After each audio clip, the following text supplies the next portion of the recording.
This podcast is a proud member of the UUOP Network.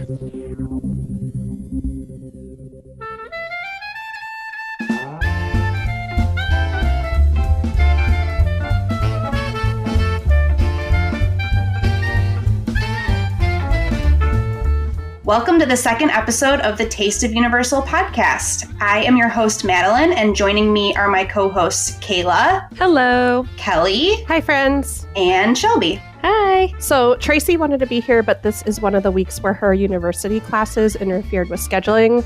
But never fear, she contributed all her thoughts on today's topics, and she will be back for our March episode. First of all, we'd love to start off and thank everyone for the outpouring of support we received on the first episode. Thanks for reaching out on Instagram and Facebook, and we are loving recording this podcast and interacting with all of you.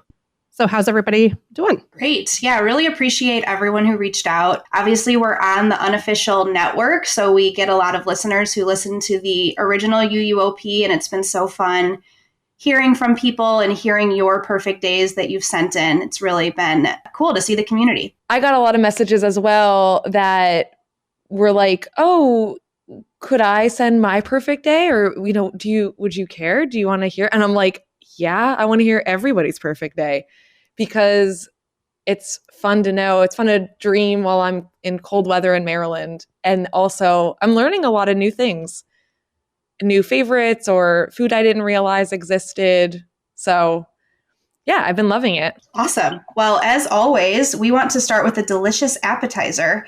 And this episode's appetizer will be a discussion of Universal's Mardi Gras, which started last weekend.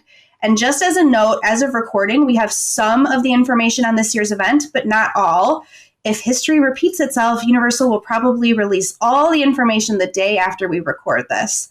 But don't fret, we promise that our March episode will be a full review of the entire event's offerings. Mardi Gras kicked off February 3rd at Universal Orlando. This event has taken place at Universal for over 25 years. I can't believe it's 25 years. I had no idea it had been that long. I didn't either. I read that and I was like, what? And showcases a variety of food, beverage, and entertainment options, including a Mardi Gras tribute store, parade, and special concerts.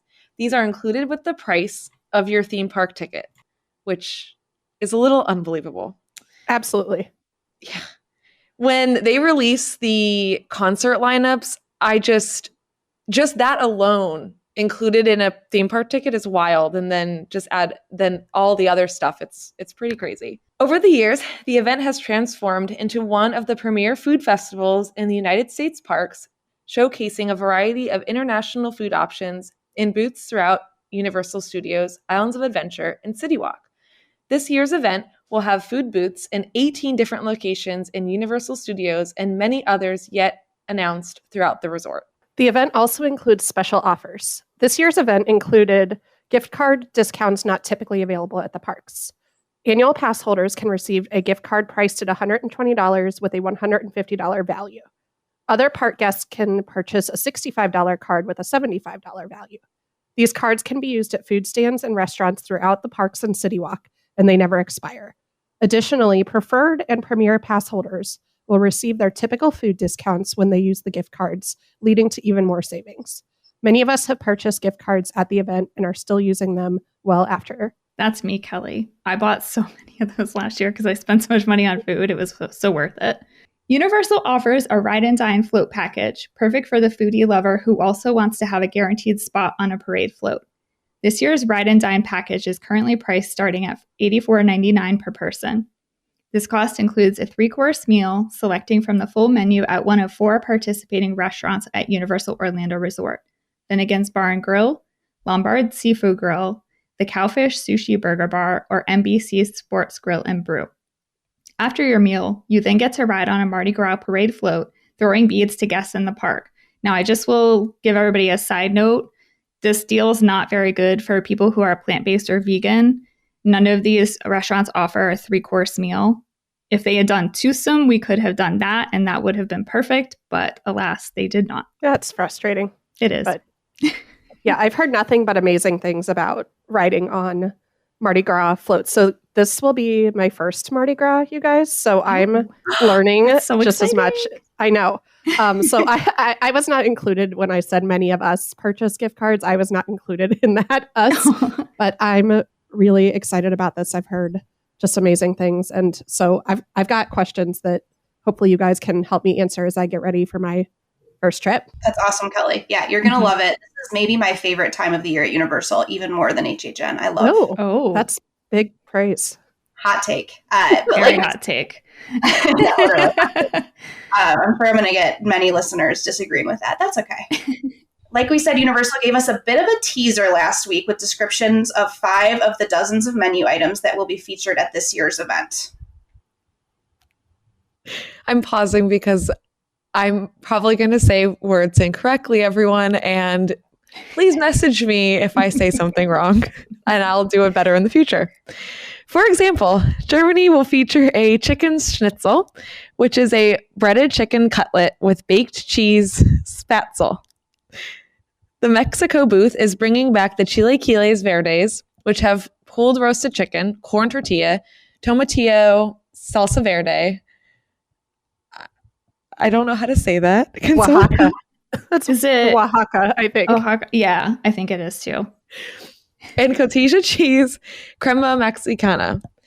I'm almost certain that last year, the Mexico booth, I know this, the last year the Mexico booth wasn't labeled gluten-free, and I'm 99% sure, and I think I emailed allergies and they said it was a mistake, but afterward, but the people at the booth were nervous to serve me, obviously for understandable reasons. Mm-hmm. So I'm just going to call that out there. We'll see if they have it correct this year, but it was something that I was sad I didn't partake in, and I wish I would have emailed before. And one of the new items to taste this year can be found at the China booth, which I think China is a totally new booth, if I'm not. I believe so. I believe you're right. Yes. I don't think there's Japan this year, and there is China. So kind of a switch up. Interesting. And one of the new items to taste this year can be found at the China booth, which is a totally new booth, and that is the Szechuan noodle salad. That dish is Chinese noodles, spicy black vinegar dressing, cucumbers, cilantros, scallions, and peanuts. I'm hopeful that one's dairy-free. I'm crossing my fingers. I hope that one's vegan. It sounds vegan. Yeah. Crossing my fingers over here too. I guess. Really. Yeah. And then another new offering is pastelón, which will be in the Puerto Rico booth. That dish contains layers of sweet yellow plantains, picadillo beef, and Edam cheese. So that when I looked that up online, it's very much so like a lasagna, like the sweet and savory layers. It's layered like a lasagna dish would be. So I lost my mind when I saw this because years ago, Trader Joe's had a sample of something very similar, and then I've made my own version. Ooh. I don't use plantains, which is a really good idea. I use polenta because I don't really like Italian food, and my husband's Italian, and so we it's one of the favorite dishes that I make is this quote, what I called a Mexican lasagna. And I was so proud of myself that I took this Trader Joe thing and whatever, figured it out for us. And then I saw the picture and I was like, I've been making a dish, a Puerto Rican dish. But now I definitely want to try making the plantains. And then I'm curious to try the Mardi Gras version and kind of learn for my own cooking that I can bring it home with me. So I'm dying to try that, is my point. That was Tracy's number one too, by the way. She sent in her thoughts and ideas for the whole episode, but she said that she would try any of these, but that would be the one that if they were getting to go this year that she would have had first and foremost. And returning in all their splendor, the New Orleans food booth will feature the famous Mardi Gras staple beignets, which are a fried sweet pastry dusted with powdered sugar. That's the one item that I wish they would make vegan. I would die. That's I would die too. Just like I'd never had a churro until Horror Nights. I've never had a beignet either. So I've never had a beignet either. So it would definitely be amazing. Oh no, sorry, I lied. I had one at Disney, but I want one at Universal. Madeline, do you like beignets? Yeah, and they're a staple. They should really do it vegan. They would sell a lot of them. I feel like it's like churros. They're not made worse by making them vegan, so why not? Just do it. 100% agree. And we also have some of the menu items from the hotels. Each hotel will feature specialty alcoholic beverages themed to the event. Many will also have specialty foods at their on-site restaurants. These include things like a blackened mahi po' boy at Hard Rock Hotel's Velvet Lounge, which is a blackened mahi, lettuce, tomato, onion, and Cajun remoulade on toasted French bread. Aventura's Bar 17 Bistro will add Bayou shrimp and grits to the menu, which is a blend of cheddar, Parmesan, and brie cheese grits, topped with Cajun shrimp, seasoned with our house blend of spices and Creole seasoned butter. Just a reminder, these are all subject to change before or during the event. Yeah, I think that's what we have to remember. Like, they've put out menus before and then changed them, like, before the event started. So Yeah, I think it's all kind of like a supply issue. Like, Yeah. if they think, just like at HHN when they had, for example, the Last of Us cans, yes, and they ran out of them, I think they run into that sometimes. they definitely do. That makes sense. Anything we haven't talked about that you all are interested in or might be safe for you to eat? Out of those things, I'm guessing the noodles would be the only thing that would be, but Yeah, I don't know. So Too. Shelby, how many offerings, like how many vegan offerings were there last year? Since I haven't been to this event before, I'm trying to ballpark what I might be looking at. I think we had about 10. Oh my gosh. So yeah, they've really increased it. A few years ago, we only had like a couple, and then all of a sudden they just like started cranking them out. So I'm hoping it's comparable. But what they have been doing in the past couple of years is repeating like the favorite items, which is totally fine because usually their favorites are my favorites. So it's totally cool. And then adding like a couple new on top of that. So yeah, I'm hoping around 10. That's awesome. I might be misquoting myself from last year and I'm thinking of COVID because we had a lot during the one in 2021, I think it was. Oh, and they interesting. really like did it up. And there were some modifiable ones too. Okay, that's cool. Yeah, Yeah. I think after my HHN experiences, and I think just with like food and wine and Festival of the Arts and things like that in the past, of just feeling a little safer, even though I'm not completely vegan, like I know the vegan items are guaranteed to be dairy free. Yes. And so I think I just feel a little safer. And I like a lot of plant-based dishes. So I'd probably prefer ordering straight off the vegan menu than trying to modify something that's at a super busy booth where Yes. the workers might not be trained in the same way that like a regular food team member might if they're only festival trained. So That's very I'm true. crossing my fingers for that. Agreed. Yeah, definitely. Kayla, did you have a favorite item last year? I loved the Mofongo. The Puerto Rico booth apparently like is my number one booth. So let's see if it is there next year or this year again. Our friend and listener Grace said that the elote in the Mexico booth was like one of the best things she's ever eaten. And I think that was her bring back in her perfect day. Yeah. Was the elote? Yep. I think so. So they got to bring that back because I got to try it.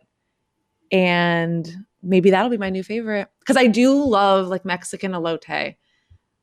So I'm excited about that. I'm excited about the drinks at the hotels. I think there's a lot of really fun, interesting ones that aren't your typical just like sweet theme park drink because I'm not a big sweet drinker. So that was exciting to look at some of those. I want to get the Cabana Bay. It's more words I can't say. Words I can't say, hurricane. And it comes in a souvenir Galaxy Bowl tumbler with a straw. Oh, wow. That sounds I'm fantastic. going for that. If it's big, I'll need you ladies to meet with me and I'll drink from our straws in my giant Galaxy Bowl. That won't fit in my luggage. Kayla, when are you going down again? You'll be down in March, right? Yeah. Okay. Second weekend in March. Will you have time in that trip to make it out to some of the hotels? Because my February trip is a split trip between Festival of the Arts at Epcot and Mardi Gras. So I don't see us having a lot of time to check out the hotels, but will you have time to do that? Yeah. I'm staying at Cabana Bay. So it should be really easy for me to get that. And then I'm going with a girlfriend. I'm going to go down a day early, depending on when my flight is on Thursday.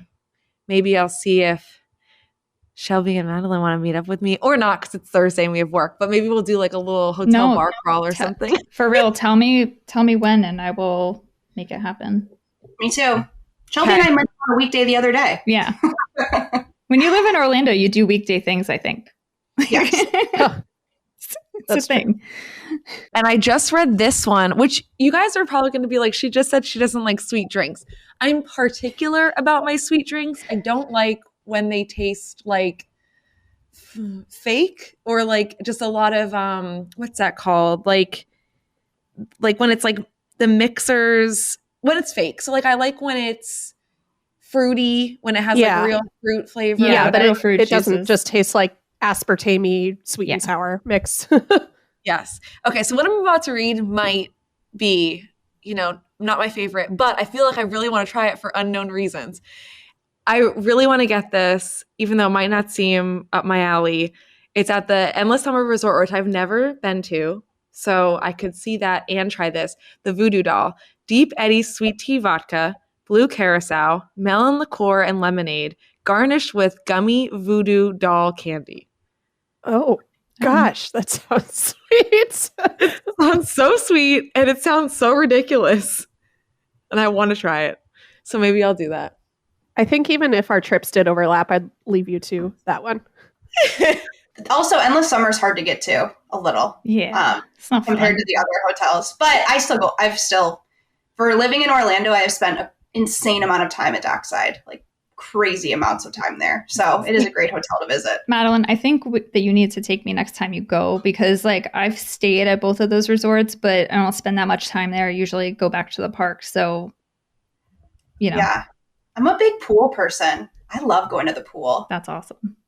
The buses are really reliable for Endless Summer too. Like I feel like there were times that because I stayed there in December of 2022, and I think I was worried that, it would be too hard to get to, but there were times that I would see, like 3 Endless Summer buses come in the time that it would take a bus from a different resort to come. So even though it's further away and not accessible by water taxi or walking, I think it was a pretty, fast way to get there. The buses were pretty reliable. I think you're right about that. Without going down too far of a tangent, on the flip side of that, the buses for the premier resorts are not reliable because they're expecting you to use the water taxis.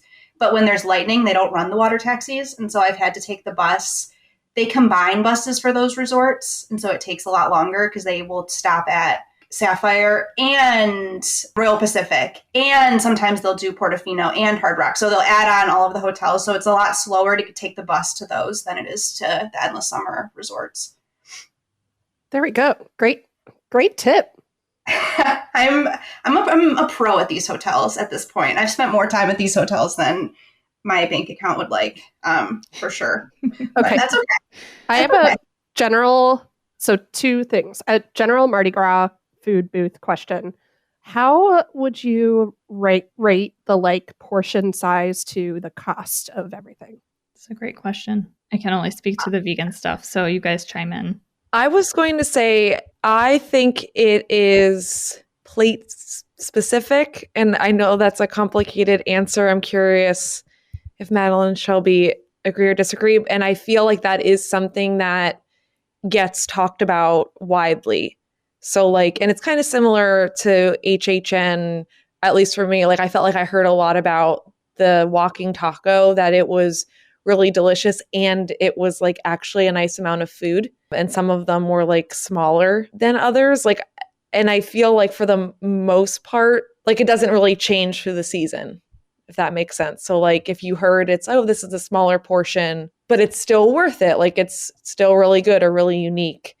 But just go with the expectation that it's not, maybe you would have, for the money, you would have wanted a little bit more, but it's still worth it. Or, no, this wasn't worth it at all. You didn't really get a lot and it wasn't that unique or special. So I think that's a complex answer. And then I think for the most part, I never felt angry about the serving size. Some were just better than others. So maybe then my small answer is more on the you get a nice amount of food for the cost. Yeah, I would agree with that. Just referencing something I ate quite a few times last year were the seafood boils, which I think are pretty popular. The crawfish boil and the shrimp boil, which are just like standard Mardi Gras food. And those were typically priced at a similar price point to like one dish at a quick service restaurant. So like a burger or something like that, which I think they're slightly smaller than what you might get at a quick service restaurant, but you're also paying for a higher degree of food, like a higher caliber food item. So to me, I think that they're worth it. And the same goes for the drinks. I think the drinks can sometimes be a little bit more expensive than what you might get somewhere else, but there's also deals. So you can get like a Blinky cup, and then the refills on that Blinky cup are a lot cheaper than the first drink that you get. So if you're stacking the Mardi Gras gift card discounts with your annual pass discounts, with the Blinky cup discounts, it starts to add up, which is different than Disney, where you don't get annual pass discounts at the food booths. So it is, I think, a better deal than competitors. I would also agree with the vegan items. I feel like they're really the price is very proportional to the amount of food that you get. Cool. It definitely depends on the item, of course. Last year we had like a purple sticky rice from the Indonesia booth that, it didn't look like a lot of food, but once you ate it, you were definitely full. Like, you should probably share it if you're going to plan on eating something else. You know what I mean? So I agree. I think it just definitely depends on the item. Okay, cool. And then also, when I was doing research for this episode, I dug up in like very fine print on the website that the Cursed Coconut Club is coming back this year. But it also mentioned something called the After Party at Pat O'Brien's. Does anyone know anything about that, or has that been a thing before? I've never heard of that before. But I don't go like to after parties, so I may just be out of the loop. I don't know. I know they do special, since Pat O'Brien's is year-round themed after Mardi Gras, they do special events there. I have not personally gone. It's hard because it's at the same time that other stuff is going on. So I haven't gone out of my way to go there. But I will say it gets extra rowdy at Pat O'Brien's because it is year-round themed like Mardi Gras. Good to know. Yeah, I'm really hoping to get to Cursed Coconut Club this time after the like debacle of trying to get to any of the other coconut clubs the last couple of visits, where it just seemed like anytime we went, it was closed for some reason or another. So I am hoping to get there. I really liked it last year. I thought the upstairs was really, really cool. It was like swampy, and I thought it was very different than other. Yeah, even like I felt like it was a little spooky, but it was definitely different than HHN. It was neat. Very cool. In the month of February, this is a serious deep cut, but they rent out the resort a lot. I know, for example, for MegaCon, they're renting out Islands of Adventure, and another friend of mine is coming for a convention, and they're renting out the park for that. And that is what prevents the Coconut Club from being open when they rent out the parks. And because February is a traditionally slower month, it does get rented out more frequently in the month of February. Oh, good to know. Yeah, that makes a lot of sense because I noticed some really weird hours when I was looking at pricing out my trip. Should we rent out the parks for just us? I mean, I'm a teacher, so, my salary is like, they could cover all of us easily. So maybe my entire career salary put together would be able to do that. But I can't contribute to that anytime soon. Yeah, it's a little crazy. But yeah, any other thoughts on Mardi Gras before we move on? I had a note from Tracy that they've been to Mardi Gras once, and at the time she wasn't a big lover of anything seafood.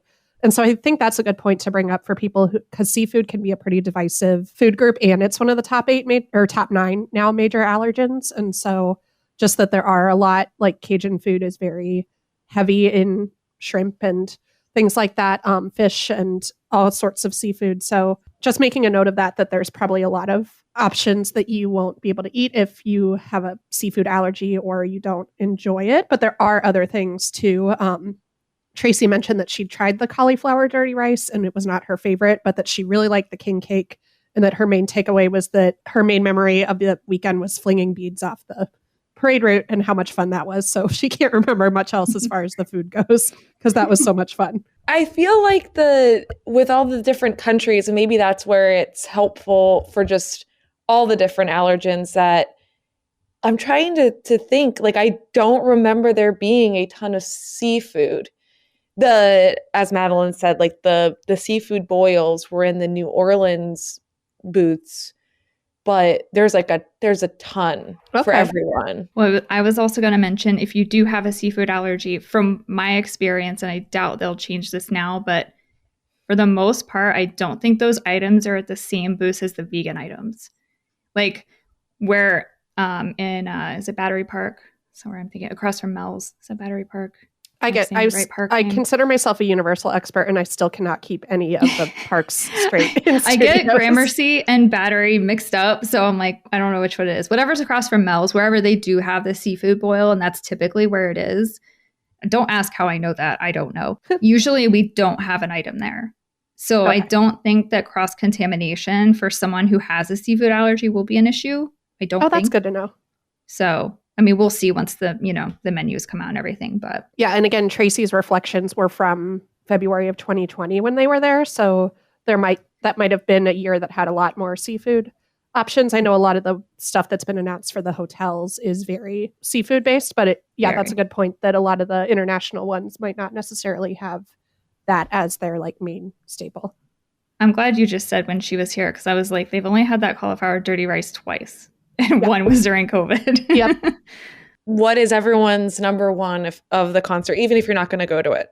But just what concert would be your favorite in the lineup? Oh, that's a good question. I would love to see quite a few of these folks. I will see none of them, for the record, because that grass is horrific to stand on. I just cannot stand on that turf. Kayla knows I ditched her last year, and that's a story for another. I could do a whole podcast about the events that transpired as a result of me ditching Kayla at the concert last year. But I would love to see DJ Khaled because he's hilarious, and I can just imagine how stupid and funny that's going to be. But I also would love to see some of the more like millennial bands, like Bare Naked Ladies is performing, which they've performed in the past. I would love to see. That's like a great live band to see. So that would probably be my number one. But again, I will not go to a single concert. So if you're my friend and you're listening, I'm sorry. It's not happening. I was going to also pick Bare Naked Ladies too, but I committed to something a while ago that's that night. And I'm like, man, now I'm not probably going to see any concerts either. My number one is Zed. I've seen Zed in a music festival and it was awesome. And it's I was between DJ Khaled and Zed for similar reasons I feel like indulging in the Mardi Gras drinks, like getting a nice tipsy and seeing like a party show like Zed or DJ Khaled, like I'm going to stick with my Zed, having a EDM DJ with lights in Universal with Rip Rocket going on in the background and just like fist pumping. Like it just seems so silly and fun. And that's what I would pick. Maybe we all should have planned our trip around the Bare Naked Ladies night then, because that would be a top one for me. I do like country music, so like I wouldn't mind seeing Elle King or Walker Hayes, but I think my number one would probably be Queen Latifah, because I just feel like she would bring the house down. Like that would just be really funny to watch. But yeah, also not going to see any of these just based off of when I'm there. Like it's not going to happen. I love it. Well, hopefully I break my rule and I go see one, because that does sound pretty fun, Kayla. Going to see like a techno type would be more fun than, I don't know, a different band. Last year I ditched you for 3 Doors Down, which was apparently the best concert anyone's ever seen afterward. It was not the best concert. It was very good. I was going to quick say, so for anyone looking to do a concert, it is a commitment. You have to, what time does it start? Whenever it starts, you're recommended to get there a minimum of an hour early because it does reach capacity. And then when it reaches capacity, you can't get in. It reaches capacity. And they have like security and stuff up. It is on either like the turf or the hard. There's like the concrete, whatever, like also. So it's like not the best it's not the most comfortable place to just like sit and hang out or whatever. However, it was really, really neat. Like I did it last year I was interested in the band and then I didn't know if I'd ever really care, which this year I don't really know the band very much. It's the Ava Max.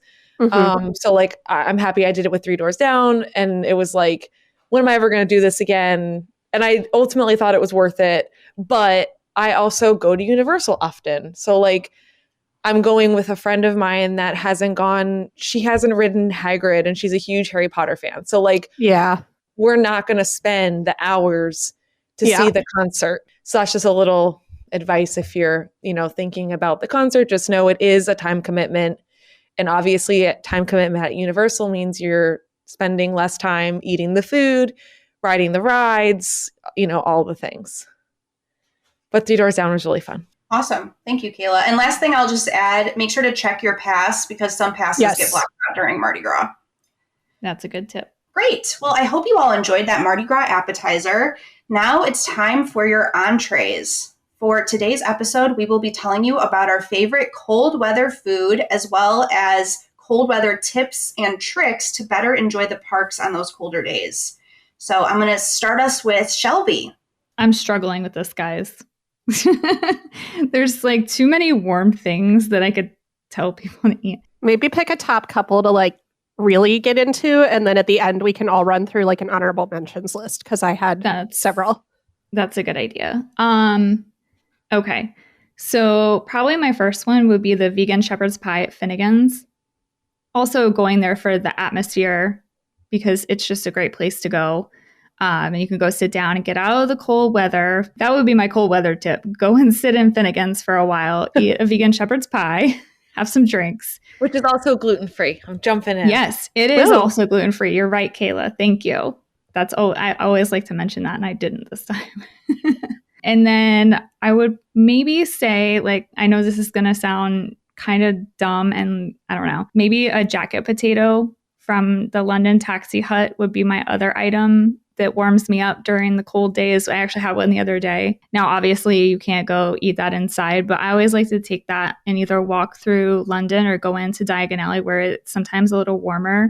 You can go in the shops and stuff too, but just so you guys know, the only toppings we have for vegan is broccoli and beans, and then just ask for no butter. And I know it sounds dumb, but like put some pepper and salt on it. It's really good. Like the beans are flavored very nicely and the broccoli is always cooked perfectly. So those would probably be my two food items. Yeah, no, I assumed that someone would have the jacket potato on their list because I probably stole it. Yeah, well, because of how often it gets talked about as like a who wants a baked potato on a hot theme park day. Exactly. But there are some days. Yeah. It might be good too for us to all come up with like a hot weather beverage too, whether like alcoholic or not, like something you like to drink when it's chilly outside, because it really does get chilly at the park sometimes. I know it was really cold just this past week. And I know there's absolutely no way to scientifically prove this, but I feel like hot weather in theme parks is hotter than hot anywhere else, if that makes sense. And cold theme parks are colder. Like 90 degrees in a theme park is the hottest 90 degrees you can possibly experience. And 30 degrees in a theme park is absolutely the coldest 30 degrees that you can experience. Like even having lived in the Midwest where like it's actively snowing right now, and I'm worried I'm going to have to like cross country ski to get to the airport next week. But some of the coldest times I've ever had was like in February. That I don't know how I was there in February when it wasn't Mardi Gras, but that happened. Standing to watch the Lagoon show, like that theme park cold is colder than you would anticipate it being, especially if you're not from Florida. I definitely agree. And I am from here. So my first Grinchmas with my husband, it was a very magical trip. A lot of like really great things happened. One of them was that it was really cold. We did not plan for it. And I had been thinking about getting the Pygmy Puff robe for like a while. And it was like, this is it. This is the moment. And that sounds like fate. I got it. And like you guys know, I wore it. I wore it around the park, and we went to Cowfish, and I ordered rosé, and there's my favorite picture of me. I'm in a public restaurant drinking rosé in a Pick Me Puff robe, and I just looked ridiculous, but it was like one of the most fun, silly like times of my adult life. Like whenever if we see cowfish, or like if I wear the robe, like a normal human after a shower or something in my house, like I can't not smile and like think about it. And all because it was cold in a theme park and I needed it. And instead of buying a hoodie, because I have so many hoodies and stuff, I like got the thing I really wanted and warmed myself up. You're absolutely going to need to post that picture on our Instagram after this episode comes out now. Yeah, agreed. I love it, Kayla. One of my favorite memories is right after I met you, you came to visit with Mark, and you didn't learn from your Pygmy Puff incident because you also didn't have a sweatshirt this time. I brought you, one of my coworkers who's very sweet was super optimistic and thought I was a size like medium or something, and made me this really beautiful Harry Potter sweatshirt that says, "I solemnly swear I'm up to no good." That does not fit me. And so when you said you needed a sweatshirt, I was like, I have the perfect sweatshirt in mind, and brought it for you. So that was a good memory of our beginning of our friendship. Well, that too, like just that triggered a memory, Madeline, that you just said of our friend Kevin bringing all the like dry clothes that he happened to have in his car the day that we all got soaking wet in a like torrential downpour. But it could be the middle of summer and you get wet on Popeyes or on Jurassic Park or Dudley Do-Right, or just from Mother Nature, you end up soaking wet. If you go into a restaurant, they have the air conditioning jacked down to like negative 412 degrees. And it's really cold. So these tips are not just for cold weather time, but for a time that you might happen to find yourself wanting either something extra warm to warm up your belly, or like comfort food if you're wanting more of one of those heavier meals. I think these could be really useful. Agree completely, Kelly. Kayla, it's your turn. What are your cold weather food or tips and tricks? So the easiest thing for me, the number one thing I do is a hot butter beer. It's my favorite butter beer all the time. Even when it's really hot out, I can get myself to drink a hot butter beer because I enjoy it so much. So when it's cold or cool, or I'm just cold, if Kelly is 100% right. The amount of times, especially at Mythos, which I love Mythos, but man, do they make that place cold? And I am like literally shaking. Yeah, Mythos and Confisco are the two biggest culprits in my opinion. Yeah. So hot butter beer is my number one tip. Food-wise, this is really interesting. The Minion Cafe that I've raved about I think I raved about it on the first one. If not on first episode, you're going to hear a lot about Minion Cafe. I'm actually going to talk about my least favorite thing I've had thus far, which is only saying how great Minions is, which is the El Macho Salsa y Salsa Ropa Vieja. Oh, that's my favorite. Yeah. So I think why I'm not the biggest red meat fan. So then that would not be your favorite. We're going into this of like, I knew that and I had heard really great things and I was like, oh, I'll try it. And I was like, oh, this is good. It's just not my like particular favorite for my taste bud, but it's still really good. And I just, I thought it's warm. Kelly, like, do you agree? I was curious if this is like considered like a comfort food or like warm. Like, would you agree? Would you think this is a good thing to eat if it's cool out?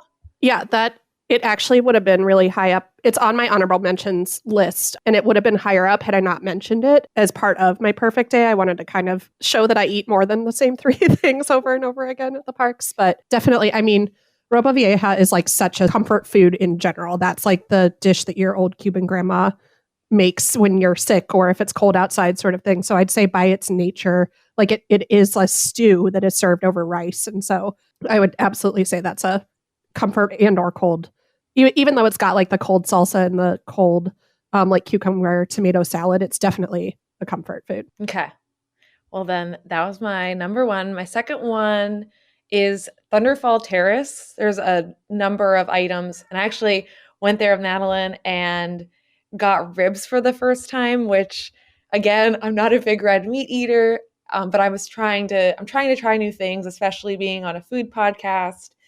And I loved the food here. There's a ton of gluten-free options.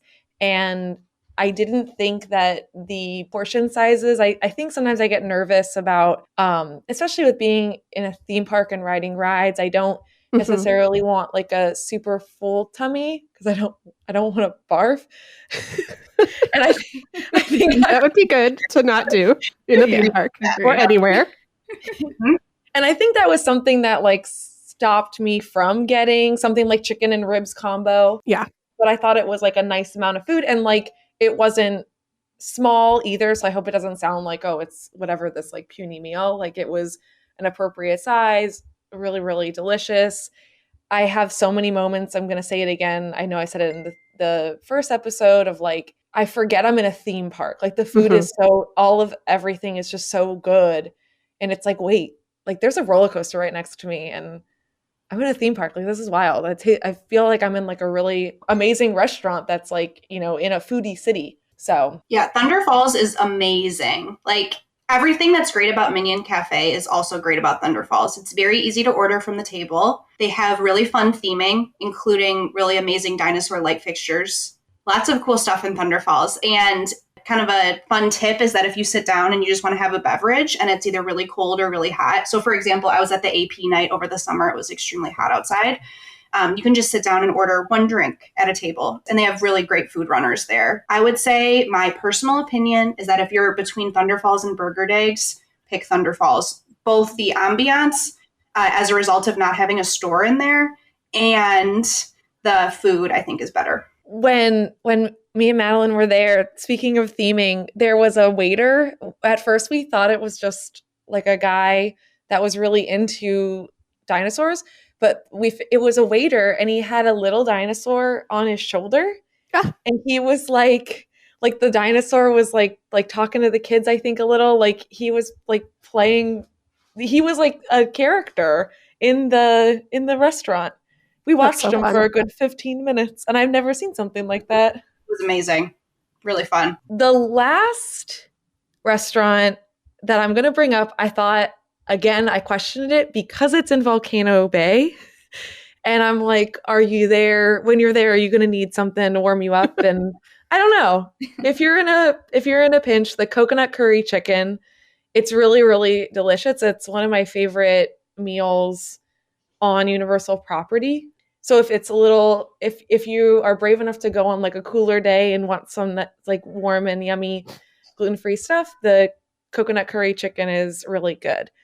And then for tips and tricks, Mark and I went for Grinchmas for his second time since that first magical time. It was going to be 4 years later. And we planned one day, and it was a giant monsoon, and it was really cold. And like the parade was canceled. Like we got to see the Grinchmas show, and we got to see the Hogwarts show, which I did not believe they were going to put it on, and I didn't believe that it would have fireworks, but it did. So yay. If it's raining and you really want to see it, I would ask a team member, and I cry every time I see that show, but I cried of like, I'm so thankful. Like this show means so much to me. I don't know why. It just brings out this emotion, and it felt really special that Universal went above and beyond to like still put it on. We didn't meet Earl. It was like drizzling, and we stood in his spot where he was supposed to be, and he never showed up. Oh. And so that was sad. I was mad at Earl, but then it was like, okay, I guess you're fine. So we obviously, we knew this in advance. We knew pretty much week of, and then the day before it was just like hey, we need to set different expectations. We set expectations of like, maybe we won't really get to do anything holiday. And so we actually plan to do a like food and drink tour, which really works for this podcast as well. So instead of like, typically we want to go really fast, so we can like, we'd each get something different at Today Cafe, eat it, and then, go ride rides, whatever. it was like, oh, we'll get one thing at Today Cafe and split it. And then we'll go to Cafe La Bamba and get something there. And like, we got some small things. Yeah, that's a great idea.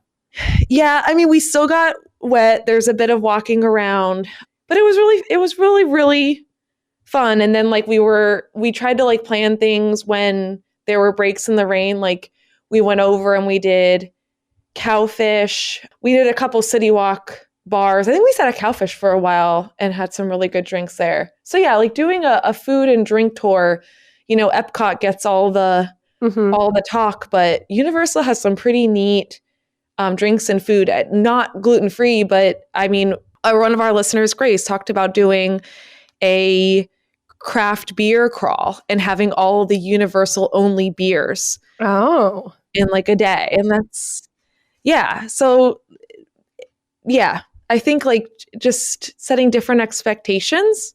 And then there's also like indoor attractions. Studios has more indoor attractions. So maybe doing that, like planning a little food drink tour in Studios. And also then you can go into Jason Bourne show, go into horror makeup show. And yeah. Love it, Kayla. Thank you for sharing. Moving over to Kelly, who also has some of Tracy's tips. Yeah. First of all, Kayla, get out of my brain because Thunder Falls Terrace was one of my top choices. So you've now stolen one of my actual items and my number one backup item. But so I'll just echo what you said about Thunder Falls. It's pricier in comparison to some of the other quick service foods, but you get a lot of food. I would actually say that especially if you got like an additional side, this would almost be something you could split with someone if you were wanting like a filling lunch but didn't want to get too full. My favorite is the rotisserie chicken and the roasted pork pernil combo. Or not the combo, the plate. The combo is also a great deal, but it comes with a milkshake. And if you're cold, you probably don't want a milkshake. And if you're me, you can't have a milkshake. So I stay away from the combo, but the combo is probably one of the best deals that you can get from a quick service restaurant at Universal. But yeah, like it's just really good. So it comes with a good sized portion of the rotisserie chicken, which is I've only had it where it's tender and super flavorful. Like it's not dry at all. That like the pork pernil in Thunder Falls has no business being that good as like a quick service in a theme park. Like you just said, Kayla, that it's really, really tasty. But I think my number one comfort food I'd also posted on Instagram one of the days that it was really cold last week is over at Amatista's at Sapphire Falls is the seafood arroz caldoso. And so it's like a seafood stew and it has rice, shrimp, mussels, clams, chorizo, aromatic seafood broth, and Cuban sofrito. And I like shrimp. I'm not a huge fan of mussels and clams. And so I usually ask for it without that. So I'll get like extra shrimp and chorizo and take out the clams and the mussels. But it's this giant like vat. I don't know how else to describe it. I think it comes in like a little cast iron skillet almost of this really rich stew that's a little bit spicy and has just incredible flavor. And it's so delicious. They also at Amatista's have dairy-free black bean and chorizo soup that is also served with rice. So I wouldn't recommend getting both of those, like the soup is your appetizer and the caldoso as your meal, just because that's a lot of food that's pretty similar to each other. But Amatista's definitely has some good stuff. A drink for me is a little bit more challenging. Like, most of the restaurants will have hot coffee or tea that you can order right off the menu. I have had a harder time finding decaf coffee. So especially at restaurants that maybe have a smaller kitchen, that's a little bit more challenging to find. So if you're wanting coffee in the evening or at night, that's a little bit trickier. But if I'm going for like a warm me up from the inside out beverage, I'll sometimes get like an old fashioned or some other bourbon or whiskey drink. I had one at Confisco. Like I talked about with water rides, I'd ridden Popeyes with our friends Tyler and Kevin, and we ended up at Confisco, and we were basically the only people in the entire restaurant. So not only was the AC blasting, but it was blasting only on us. And Confisco is not a great place. Like their menu is so like light and fresh overall. At least what I can eat, that their I love the ahi tuna nachos, but I was so cold that they weren't nearly as enjoyable as they usually are. But I got a like bourbon based drink that was really yummy. And as far as my tip would go, is to bring an extra layer for the like early mornings or late nights. Like it does, like I said, it gets colder than you would anticipate in a theme park. And I think, especially if you're leaving in the middle of the day and it's like, it feels like it's 80 degrees outside in December right now. Like I don't need a jacket. It might get down to like 60 that night, but the feels like is closer to 50 and you're going to want something light with you just in case. And then this is also kind of just a like personal PSA that I say anytime I'm having friends go to the parks, but even if it's cold outside, like you can still get sunburnt, people. So like, please wear sunscreen if you're going to be outside in the sun all day, even if it's December. I can't tell you how many of my like Midwestern friends are like, oh, we're going in February. It'll be beautiful. And they go in their tank tops because it's, negative 12 degrees here and they come back looking like a crab. Yeah, does anyone have any comments about that before I move on to Tracy's list? Kelly, I was just going to mention, I know we're going to probably go back to me for a second, but as far as like non-dairy drinks go, you can go to Starbucks and get hot chocolate made vegan. That's right. Yeah. So that is another option. If you're not like a coffee drinker or anything like that, you can just get it with your non-dairy milk of choice and then no whip. That's a great point because I don't think about going to Starbucks when I go. I don't either. But if someone else wanted to go and wanted something warm and sweet, that's a great tip. This is a weird tip. There was a little bit with that, the overall like weather. And I'm curious if anyone else has had this experience. So riding the water rides, I went in January. So like it's in the cooler months. It was warmer in the day. It was sunny. And so we rode Dudley, and the first splash of the water was insane. So cold, like ice. Oh, jeez. And I mean, I'm assuming it's just because like the weather, like typically the water is a decent, not that noticeable because Florida's so hot, right? Right. So like I should have known, but I didn't. And also the people in my log, I don't think knew because we all were like, oh my God, which I thought it was fun and funny and mini tip. If you could wear waterproof clothes or like the dry wicking, like I was only wet for a little bit of time because I was dressed like that. But yeah, even if it's a warm day, if like it had been cool the rest of the week, that water is going to be insane and just know it. And you can't be mad at Universal if you get really, really cold.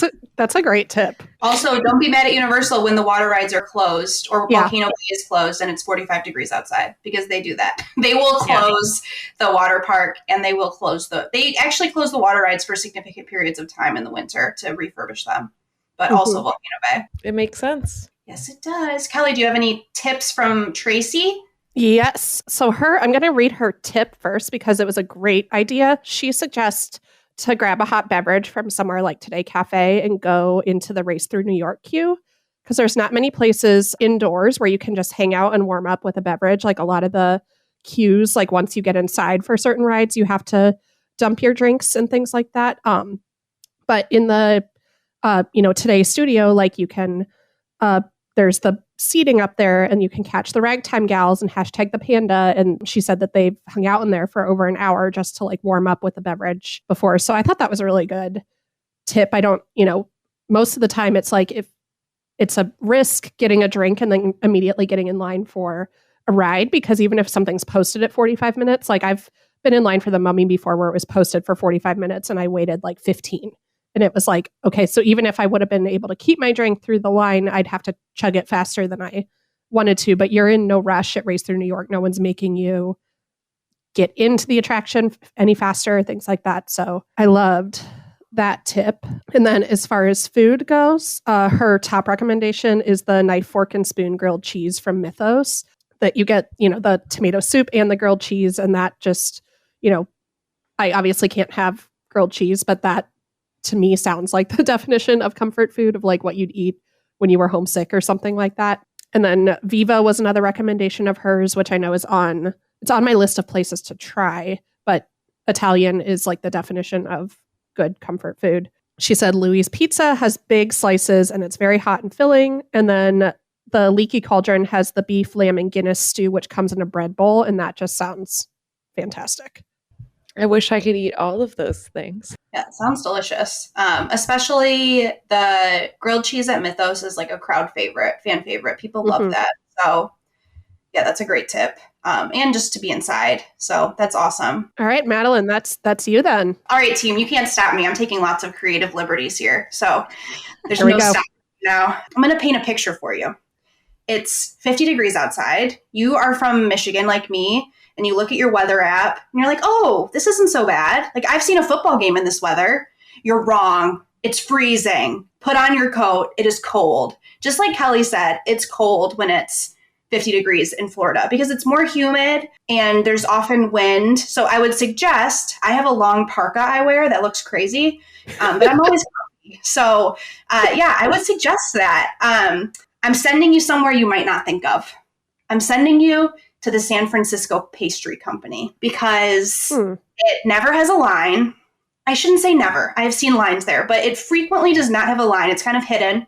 They have great warm drinks there. They can do espresso beverages as well as coffee. So you can get a variety of different drinks there.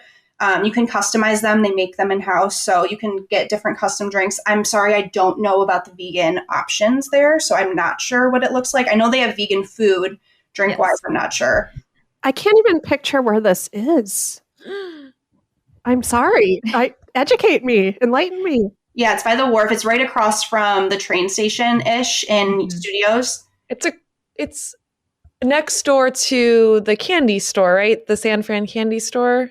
Or no? It's like it's across the walkway. It's right. I mean, it's connected to Lombard's. Okay, that's it. So if you walk past, yep. If you go to Lombard's, you're walking past it. You had to have gone to the Coke Freestyle. That's like right there. Okay.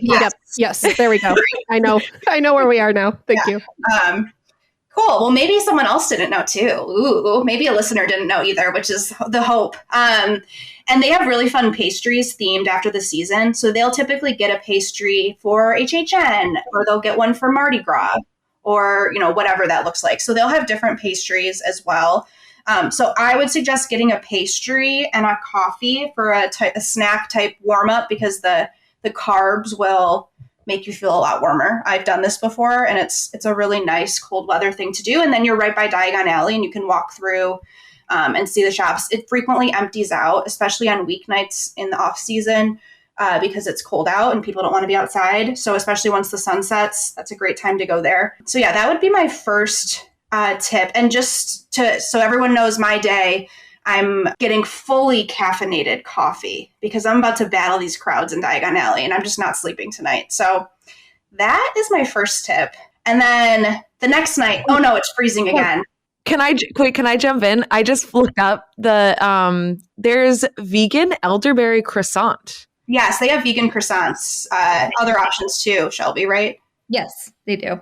It's usually just the vegan elderberry. Sometimes they put the regular vegan croissant in there, but it's hit or miss. The elderberry is almost always there. Yeah. Is that good? Have you ever had it?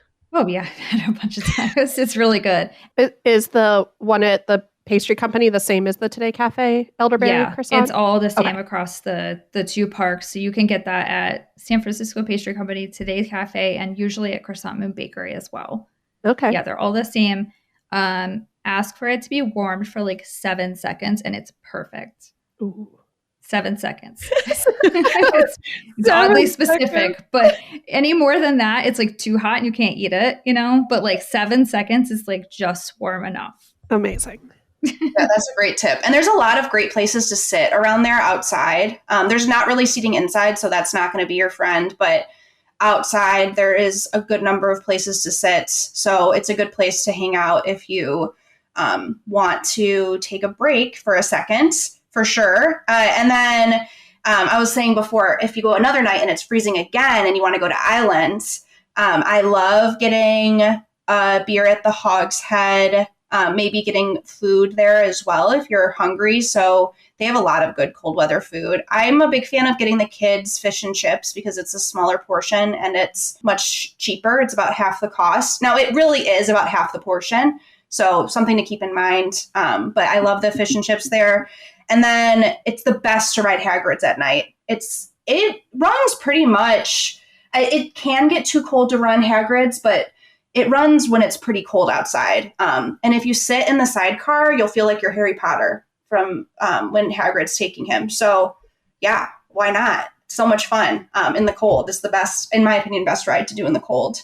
So the last trip that was a monsoon or whatever, not so weather, there was no line because it was so cold and wet. Basically almost everything, like almost everyone had left. So Hagrid was a walk-on, and Mark was like, no, like, I'm sorry, Kayla, I don't want to ride it. I'm cold and whatever. So I just walked on and rode it. It was amazing. There was something with like the cold and the rain. It made it, I don't know, it made it more thrilling. And maybe that's like what I don't think Hagrid has. Like, Velocicoaster is more thrilling and Hagrid is really, it's my favorite ride. It's really themed and it's just really neat. But like the missing component is whatever thrill, and getting pelted with cold rain. Yeah. I didn't know I needed that in my life. And then when it was over and like whatever strangers next to me in the sidecar, we were just like all grin, like, oh my God, that was so fun. Like, that was so different. So I don't know what it is about Hagrid exactly, like in the cold is like, it's really neat. It's really neat. Yeah, it's the best time to ride it for sure is when it's cold out. Yeah, I agree with that. It feels more authentic when it's cold. You feel like you're really in England versus being in hot Florida. And then my last one is my surprise tip. We're coming out with this episode right before Super Bowl, so I'm going to give you a Super Bowl tip. If you want to watch the Super Bowl and enjoy some good food, I would suggest the NBC Grill in City Walk for the brisket dinner, which I had recently when I watched the Michigan game in City Walk. The Michigan championship football game I watched there in January. It's a really great place to catch a game.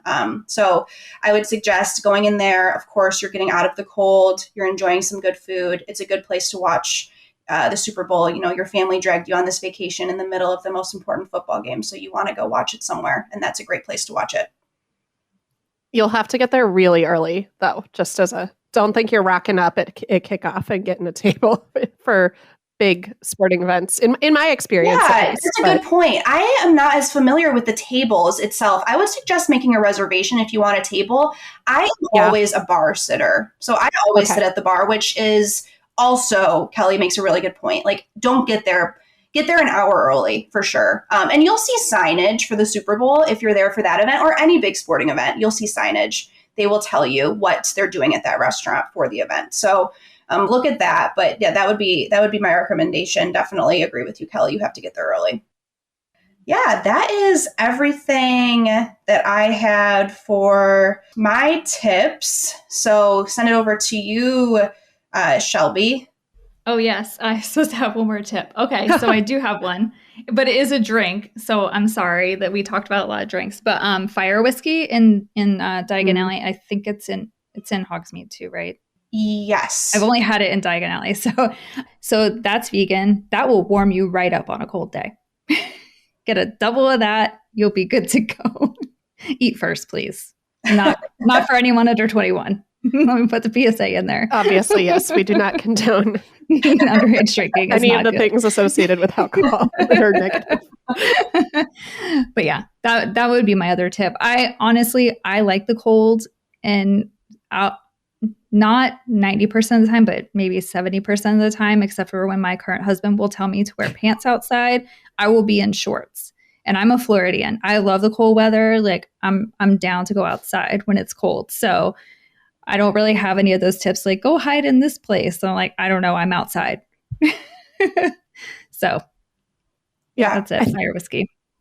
I think a theme in general is just say like I spend the majority of the time that I'm in a theme park is summer based off of my schedule and things like that. So all the places that you walk past thinking I would never eat that when it's 90 degrees outside, that's the perfect time to try some of those. Like I want to go back to Finnegan's and Lombard's, and like I think I described on either the UUOP episode or our last episode of like having negative experiences when I was really young at Finnegan's and Lombard's, but they are both places that I would want to try again. But the main reason I haven't given them a chance yet is that I don't know that I want vegan chicken Alfredo if I'm about to go get on Velocicoaster. I don't know that That's I want shepherd's pie if it's 150 degrees outside. So all those places that you think like, I would never eat that in a theme park. If it's cold or you're wanting comfort food, or even honestly, I meant to say this earlier, like these are great tips too. If you get on your vacation that you're long awaited for and you wake up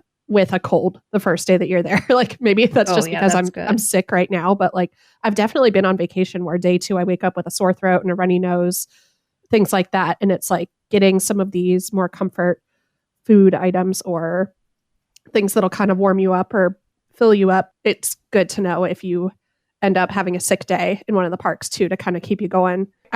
Something else that's on my list of something that I wanted to try are the ramen bowls from Comic Strip Cafe. Oh, yes. I just, again, have not been, they're a new-ish addition to the menu. And I haven't been at a time where I either didn't want something else more or the weather felt great for getting a bowl of ramen in the middle of the day. So definitely want to try those. I think they're all either already dairy-free or can easily be made dairy-free. And I know there's a vegan option too. So yes, there is. And I've eaten that when it's 90 degrees. It's not that fun, I'll be honest. I mean, I still did it. I also didn't go ride anything afterwards. So that's fair. Take that for what it's worth. Okay. If you are not too full, there's always time for dessert. Today's dessert is a quick discussion of current food-related news or experiences at Universal. So I don't know if anyone wants to chime in here. I know, Kayla, you had something to chat about. I have 2 things to chat about. One of them, which I haven't tried, and I'm curious if Madeline, you tried, Huckleberry ice cream came out the day after I got home. Boo. I landed, I woke up in the morning the day after I had my flight home to, new ice cream flavor, which I'm not a big Huckleberry fan, but just to say that I tried it on the day it came out would have been really exciting for me. So where is that, Kayla? Where is that located? Florian Fortescue. Yeah, you've got it. Words I can half pronounce. Yeah. No, I haven't had that yet, but I definitely need to try it. I am always hesitant because I have flavors there I like so much that getting new things is hard, but I need to go try that. I'll try it. And it would go with, my favorite is peanut butter strawberry. So I can get a scoop of each. Mm. And the berries, they won't mix bad. So I'll let everyone know when I try it in March. And then Universal just released, or not just, but recently released a guide to dining gluten-free. They tracked, or they went with a family, and the daughter had celiac.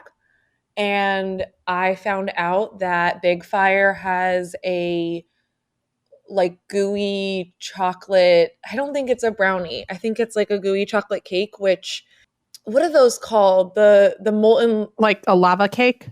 Yeah. Yeah, molten lava cakes. I love them.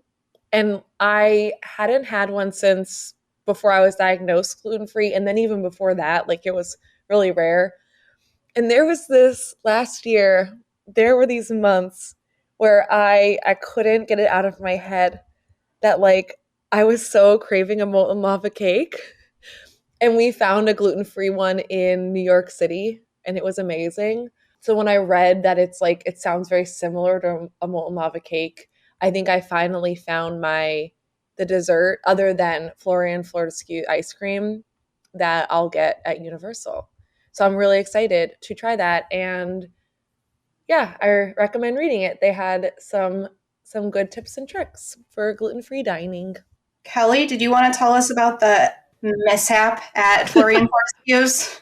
Yeah, so this, back to, we've already mentioned our friend and listener, Grace, caught a, as I like to call them, typo in the wild, which Universal is kind of infamous for. I noticed a couple today when I was adding some of the menu items to our list here, but in Florian Fortescue's, which is probably the first time this sweet little ice cream shop has gotten mentioned twice in the same breath, but they had misspelled the word lavender for a very long time, having the last E be an A instead. So LAVENDAR was how it was spelled on their menu.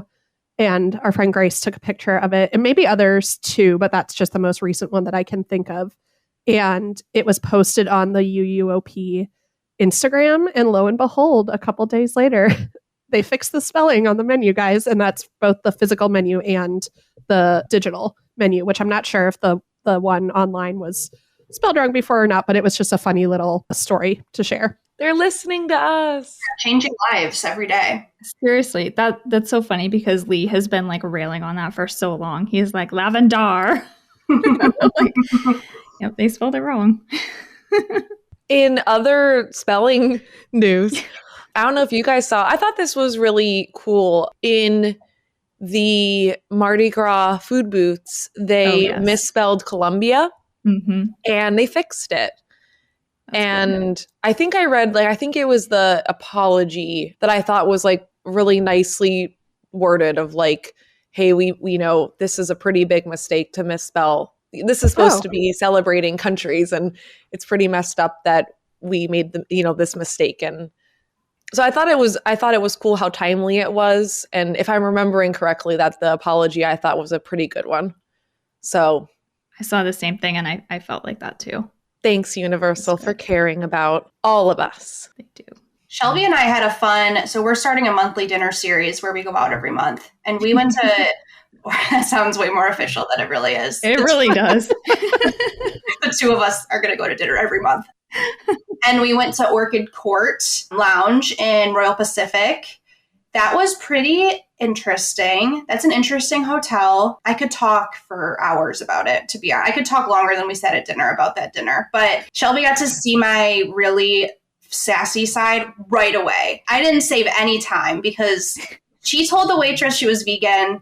And then I didn't personally feel like the waitress took it seriously enough. So then when the waitress came over to me, I was like, I don't have any allergies, but she's vegan. So don't give her anything that's not vegan. So anyway, that was our experience. You can get your parking validated there. So if you want to go to that hotel and you're not staying there and you're local or you're driving in, you can get your parking validated there. And of course, you could take the taxi over if you're staying at a different resort. Yeah, no, that parking validation is a huge pro tip, because even if you're only there for the course of a dinner, they're going to charge you the $18 or whatever that it Oh my God, is. way higher. It's like 50. Yeah, it's a ridiculous amount of money. Yeah. So yeah, always get your parking validated. Yeah, that was Agreed. fun. That was a fun dinner, though. It's fun to see the different restaurants in different parts of the resort. So it's always a fun thing to do. Definitely agree. Any other news? I have a couple tidbits. If you guys remember at HHN, we had the African lentil and potato sambusa coffin. I don't know who had that, if anybody. Me. That was amazing. It's so good. So Universal just randomly decides to bring it back. And I mean randomly. They'll just place it somewhere for a couple weeks, and then it will disappear, and it will reappear at another stand. Is it still shaped like a coffin? Or is it like a... It is. Okay. It is still shaped like a coffin. Okay. They're not quitting with the theme. Okay.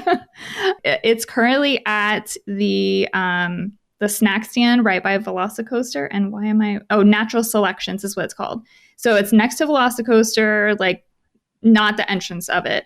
Sorry, I should say it's across from Jurassic Park River Adventure. That's more accurate, which is currently closed, unfortunately. But it's available at that snack stand. They'll put one in the case, but they have more in the warmer. So if you go to order it, don't think that they only have the one left. And then also the vegan pasty, the little one, if you guys have ever seen it, they have it at the snack stand across from Today Cafe. It was also in the Hogwarts Express station going 2 islands from Universal, not in the express lane, in that little shop kiosk thing where they have snacks. It's available there. and at the Magic Neep in Hogsmeade. It's been added to another location, and you can now get it at the Hopping Pot in Diagon Alley, which is really exciting because I feel like, I mean, I'm mostly in Universal all the time. I don't go to Islands as frequently, so that's more accessible for me personally, and it's on brand with Harry Potter and everything. That's kind of where it started. But you can also get it at the Today Cafe one. So 4 locations for that, which is exciting. That's awesome. Yeah. That's a lot of exciting news. I feel like Universal is really perfecting everything, gearing up for Epic. So I'm hoping that everything is getting in pristine shape ahead of Epic opening next year. I feel like we could make a funny, like, reels, whatever, of like, where in the world is, and it's like that coffin. Oh yeah, that would be really funny. With the Carmen Sandiego theme song. That would be hilarious. Like, where is it this week?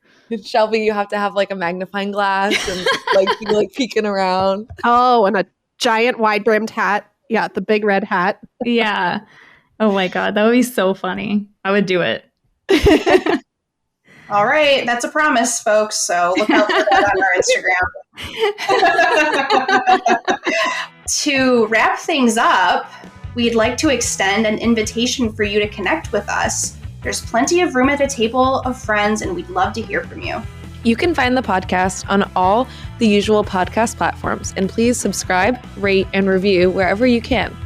Find us on Facebook at Taste of Universal, on Instagram at Taste of Universal Podcast, one word, and follow Shelby on Instagram at Universal Orlando Vegans, all one word. You can email all of your questions and comments to thetasteofuniversal@gmail.com. And we do really mean that, guys, that we want to hear from you. We want to hear, obviously, this was not an exhaustive list of food to warm your bellies on a chilly day. So we'd be here all night. It feels like we've been here all night, but we'd be here even longer. Not that it hasn't been delightful, it's been incredible. I would love to hang out all night with you lovely people. But we really do want to hear from our listeners about what their favorite things are. So I was wondering if you were going to keep getting stuck down the rabbit hole of more. Just keep naming and naming. I kind of live in the rabbit hole, so. And then we literally go all night of Kelly. Anyway, for all your other Universal news and content, go listen to our network hosts, the unofficial Universal Orlando podcast. As well as all the other podcasts on the network.